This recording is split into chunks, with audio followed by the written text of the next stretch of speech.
Recent results have given a poor reflection on some good performances.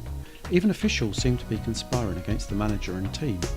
We caught up with Tommy Widdrington at a freezing training session for his take on the infamous Chelmsford Throwin and his overview of the season's running. Tom, Chelmsford, everyone's talking about the Throwin. Can you talk us through it from your point of view, please? It was a little disappointing in that it was such an obvious situation. The ball was played up to their striker, who chested the ball, miscontrolling it, and it rolled off the pitch right to where we were stood and where the linesman was stood. The linesman then initiated a movement that he was going to put his flag in our direction, which was the right decision. I don't think anybody would moan about that.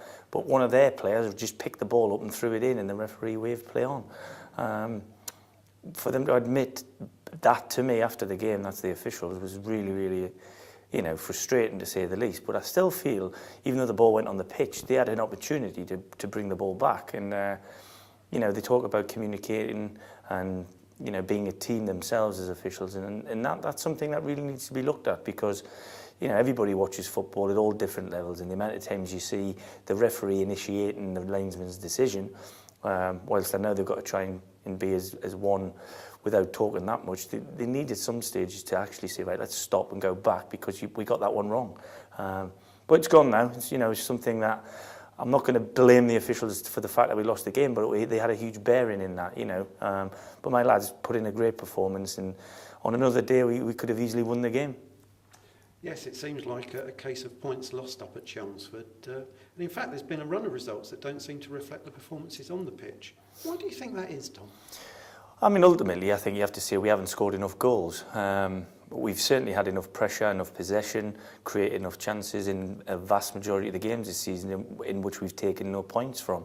Having said that, I would say, and I'd stick by it, certainly in the last sort of 6 games, I would say, starting with the Boro game away from home, the players have applied themselves fantastically well, and we've had a certain game plan in every game, and they've stuck to that.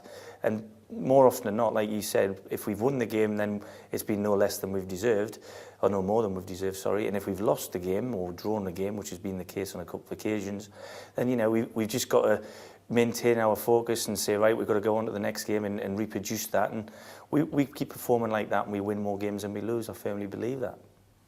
I know you don't like off-the-pitch excuses, but how much has the weather really caused the problem with all the various postponements, and how's that affected the team treatment? Well, it does. It's a continuity thing. When you feel you're in a decent spell of form, the lads being healthy and things like that. But when games are being rearranged, as daft as it sounds, the weeks become very, very different in your planning because we've played on a Monday, we've never played on a Monday all season. Now we're going to play another Saturday and another Monday. So it does put a little spanner in your works, but we're not the only side who have to deal with these situations.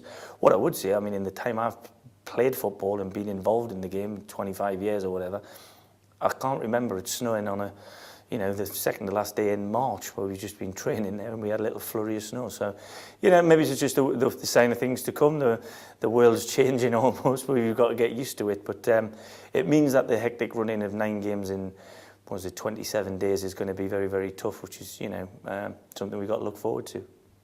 Let's hope that the snow doesn't get any worse over the next couple of days then. Yeah.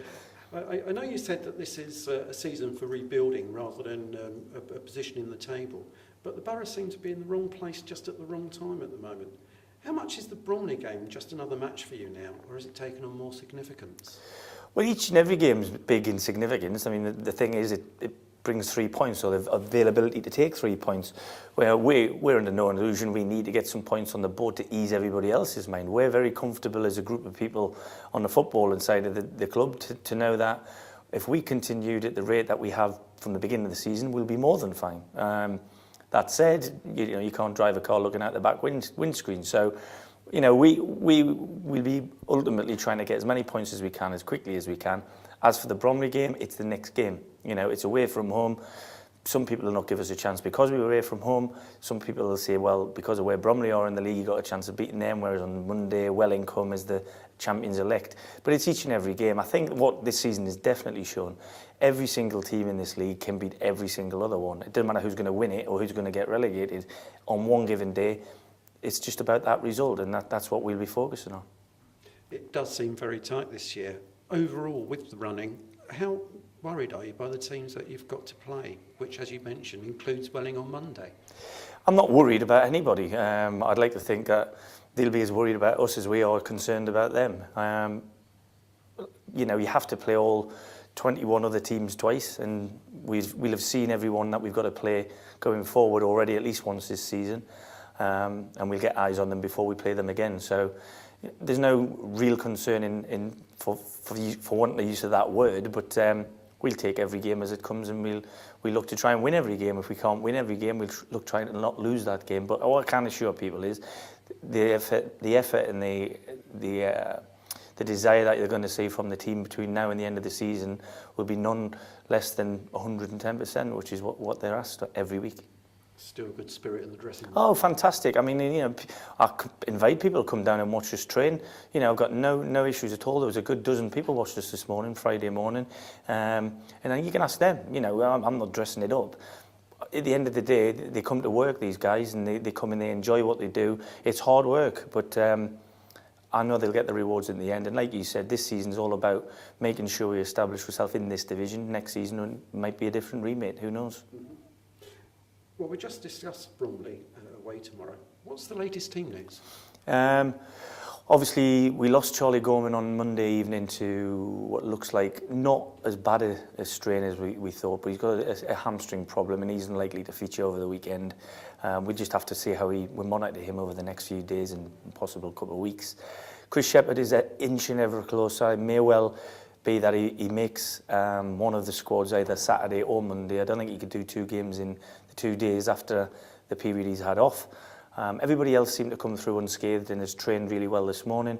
The 3 lads that we introduced to the squad this morning all fitted in very, very well and become available for selection. So I'm going to have a few more numbers than I've had of late, which is great. So it means 1 or 2 are going to be disappointed in that they're not going to be in the 16. But with the games in the short period coming up, coming thick and fast, I'm mindful of the fact that every one of the guys out there will play a part between now and the end of the season, and as will the fans. And I'm hopeful they can stay behind us like they were after the Hayes and Yedding game, which was a fantastic fill-up for the lads, to be honest with you.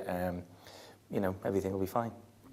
Could I just ask you very briefly about the 3 new lads? Could you just... Yeah, sure. A quick... George Huey is a guy who I've known about for quite a while. People will know that I took Josh Scowen from Wycombe Wanderers at my previous club and here, and he had a great impact. He's not dissimilar to Josh. Central midfield player, plenty of energy, good strength, good talker, to be fair, for a young guy. So he's somebody who I like. I've always been looking for somebody in the mould of the way I played the game, and he's a little bit like that. Jamie Strong's more local lad. I think people might know him. He has been here before. I had a look at him early in the season. He went off to play some games and has played at Lewis, but was at Brighton for a long time as a youngster. So again, from the right background, and he could fill in a couple of positions. And Leachy, who we know and we came about through somebody else in the squad, put us onto him. We've had a chat and he's here. Hopefully he can play a part too. He's a centre-half. We're mindful of the fact that Alex Winter's situation isn't done and dusted yet, so we just need cover in certain areas. So these 3 lads, they could have all stayed in their own situations and been very comfortable in their clubs or whatever situation they're doing, but they've decided they want to come and help, and I think that's fantastic. And again, I'm sure the fans will get right behind the new lads.